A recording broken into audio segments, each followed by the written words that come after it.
It seems like most members of the church, and in particular, most women members of the church, have not really considered political service as something they could do. Most of the time, when I ask a Latter-day Saint woman if she'd consider running for office, she says something like, "Oh, I could never. That's not for me." But we know that sisters aren't staying out of politics because they don't want to do service. In fact, we know most of these women are already doing so much good. They serve at home, at church, in their communities, in their kids' schools, in their workplaces. They live busy and full lives. We believe, though, that one of the reasons more Latter-day Saint women aren't running for public office is because we as a faith community haven't yet encouraged them to do so, or emphasized supporting them in making that kind of service sacrifice. But we can change, and we can do better. Some of these women avoid politics because they're hesitant to put themselves out there. I get that. I'm a person who naturally prefers to be behind the scenes. Starting Project Elect was a giant leap of faith for me because I vastly prefer to work in the background.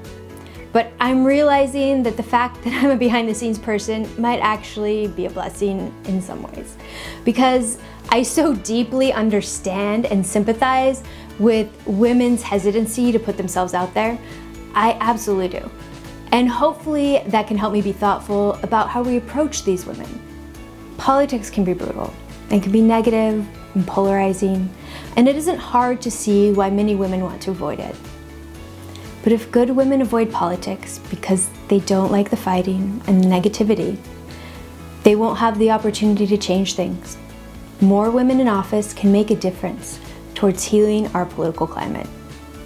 And in addition, local politics. It's not nearly as aggressive or polarizing as national politics is. You're solving community problems.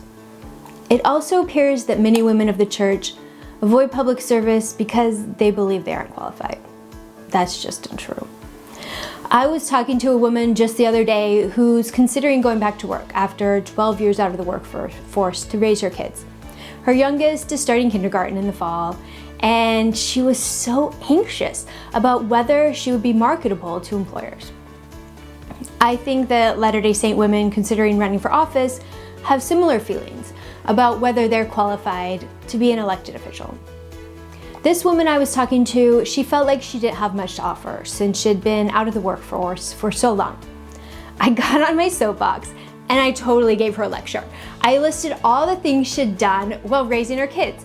She'd been the most amazing primary president. She'd volunteered constantly at their school. She'd run a summer book camp. The list went on and on. I told her, don't you think that you've gained so many leadership skills and qualities doing all of those things, on top of the maturity and the grace and the understanding you've gained from being a mother? How are these things not valuable? How can you say that you're not qualified? Hopefully I didn't scare her, but I was looking at her and thinking, anyone would be lucky to hire this woman. She's got leadership abilities coming out of her ears. She's intelligent, she's patient, she's compassionate, collaborative, on and on. And this is the case with so many Latter-day Saint women. They tend to undervalue their skills and abilities.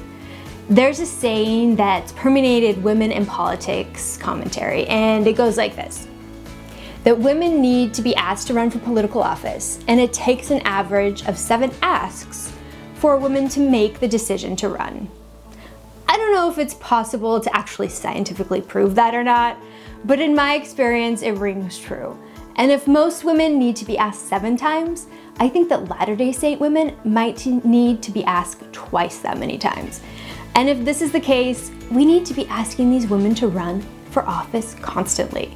My favorite tool on our website, projectelectwomen.org, allows anyone to generate a certificate and email it to a woman that lets them know that they're already qualified to run, based on their service and church callings. I've been sending out certificates right and left to all the incredible women I know.